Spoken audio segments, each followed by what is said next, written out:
Alafia. Je suis très heureuse de vous retrouver dans ce 28e épisode du Voyage dans le temps. Alors, ça fait le 7e épisode consacré au chakra sacré. Et donc, aujourd'hui, saut quantique à destination des territoires du chakra sacré. Mais avant, je vais conclure l'épisode d'hier, l'épisode 27, en vous disant que le meilleur moyen de nourrir et de renforcer son chakra sacré, c'était de se faire plaisir dans toutes les activités que nous faisons. Que ce soit les petites tâches comme faire du ménage, le jardinage, voilà. Recherchez d'abord du plaisir. Si vous n'avez pas de plaisir, si ça ne vous procure pas du plaisir, ne le faites pas. Et choisissez-vous toujours en premier.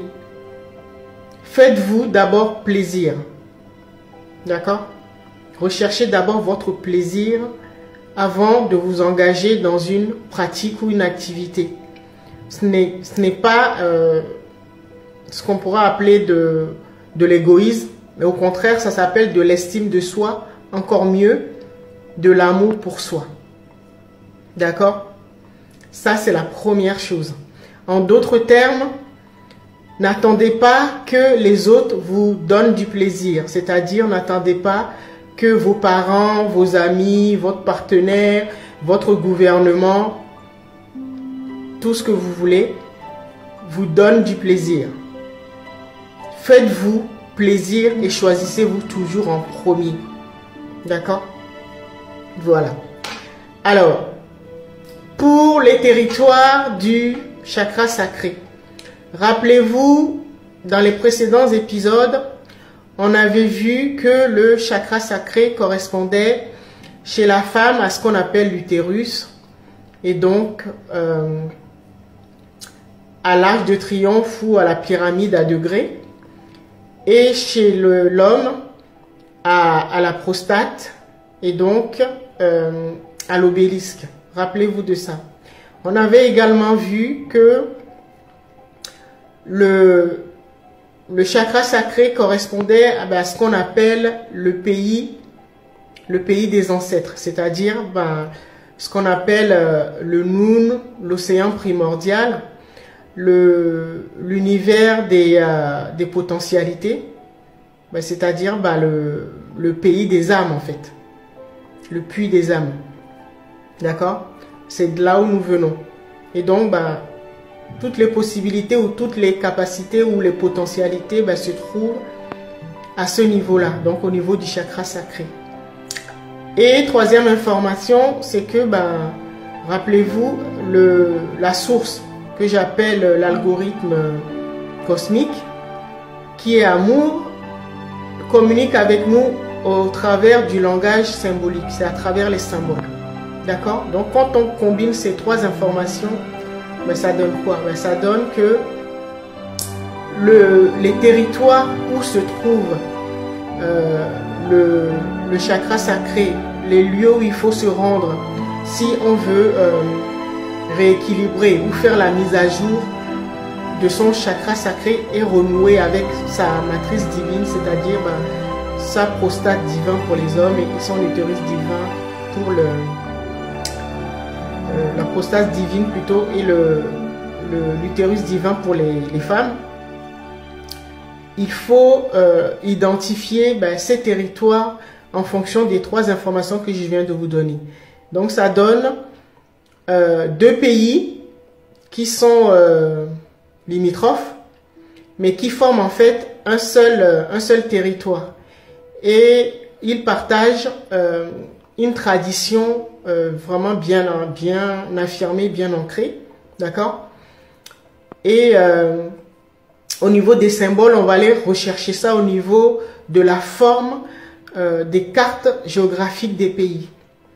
Alors, je vais vous donner l'exemple de la région que je connais le mieux, donc l'Afrique de l'Ouest.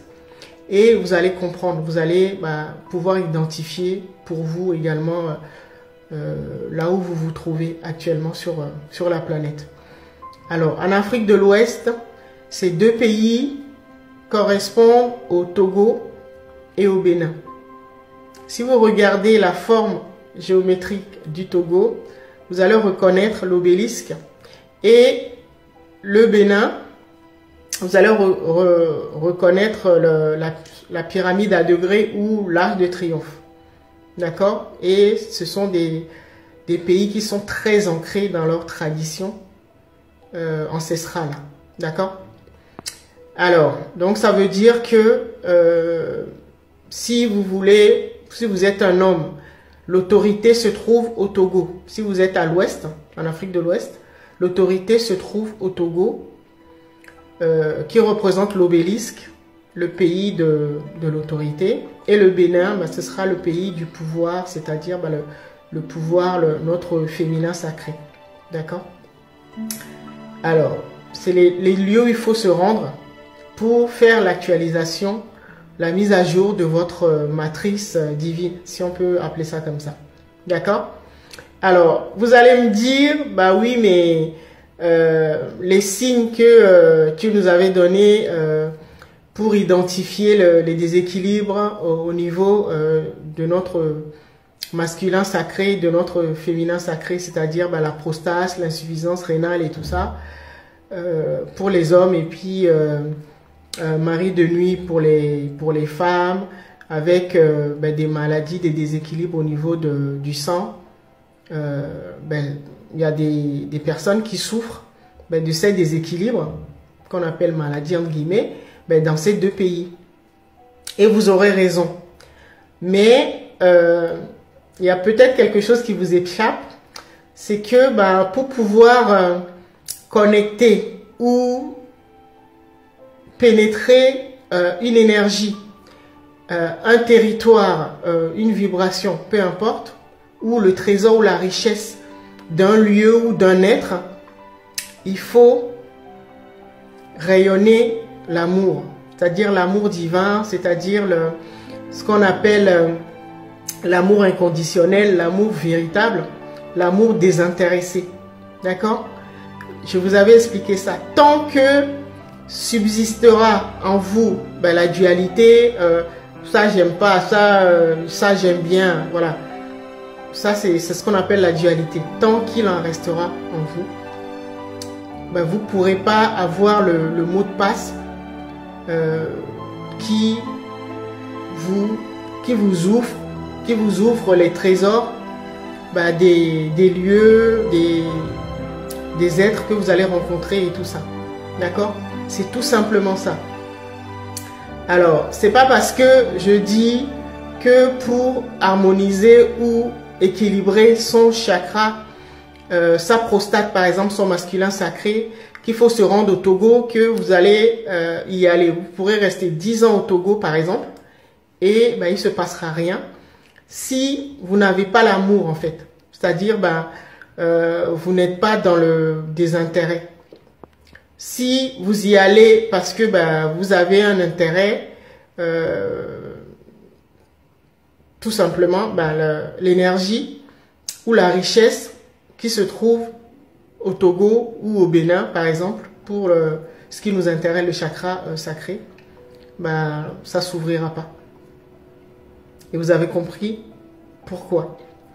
Et donc, je vous ai toujours dit que pour le meilleur moyen pour activer vraiment cet amour désintéressé, ce qu'on appelle l'amour véritable, c'était d'identifier vraiment sa flamme jumelle. C'est ça qui nous permet vraiment de nous connecter à cette clé universelle, ce mot de passe universel, pour pouvoir naviguer dans ce qu'on appelle tous les univers, en fait, le multivers, pour percevoir le trésor que porte chaque être, chaque territoire, chaque endroit où vous vous rendrez. Et c'est la clé en fait. Donc vous voyez, la relation flamme jumelle, c'est très très très important et c'est plus profond que vous ne pensiez. D'accord? Réfléchissez à tout cela et je pense que ça a activé des choses en vous. Et donc, on va se retrouver la semaine prochaine pour attaquer le chakra numéro 3, le chakra du plexus solaire. En attendant, je vous dis